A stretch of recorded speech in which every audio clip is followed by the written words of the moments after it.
Well, joining me now, live from Pretoria, is Khumbudzo Ntshavheni, a minister in the presidency. Thank you very much indeed for joining us. And tell us, first of all, just how widespread is the violence from your perspective, and how concerned are you? Good evening to you, and thank you for having us. The violence is mostly in two provinces, which is the province of Gauteng and the province of KZN.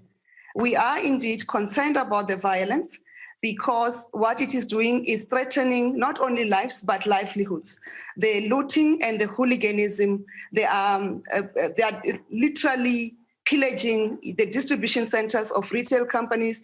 They are demolishing or banning up malls, and that is a serious concern for us. And in that regard is the reason the President of the Republic deployed the South African Defence Force to strengthen the work of the police. So do you simply regard it as a law and order issue, or aren't there more fundamental causes that really need to be addressed? It's two-pronged. There is serious elements of criminality on the surface of it.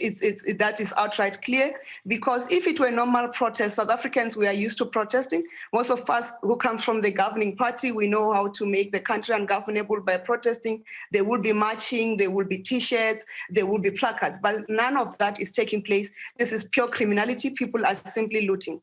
But the fundamental issue in this area is the socio-economic challenges of our country, more especially youth unemployment that is in the country, which is very high, but general unemployment and the lockdowns that have been necessitated by trying to prevent the spread of COVID-19 and to manage the COVID-19, because unlike the UK, where you have access to vaccines and you have vaccinated 2/3 of your population, we don't have access to those vaccines. We have only managed to vaccinate 5% of our population. So our only measure that is at our disposal is the lockdowns that ensures that people do not go to work, but most companies are not operating and most people are losing jobs. And with that, you increase unemployment.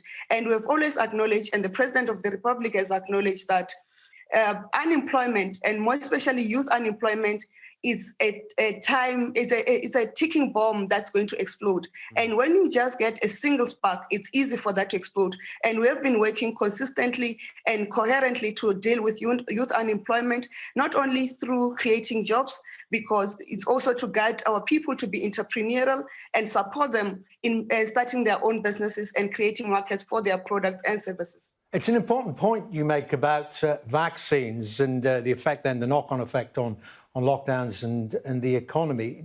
Would you like to see, we remember the G7 summit, those rich nations meeting in the UK last month. Would you like to see the follow-through on that promise to get hundreds of millions, indeed billions of doses to countries like your own? Has anything come through yet? What I can say is that what is said to be coming through is not sufficient enough for the South Africa, but also for the continent of Africa in its totality.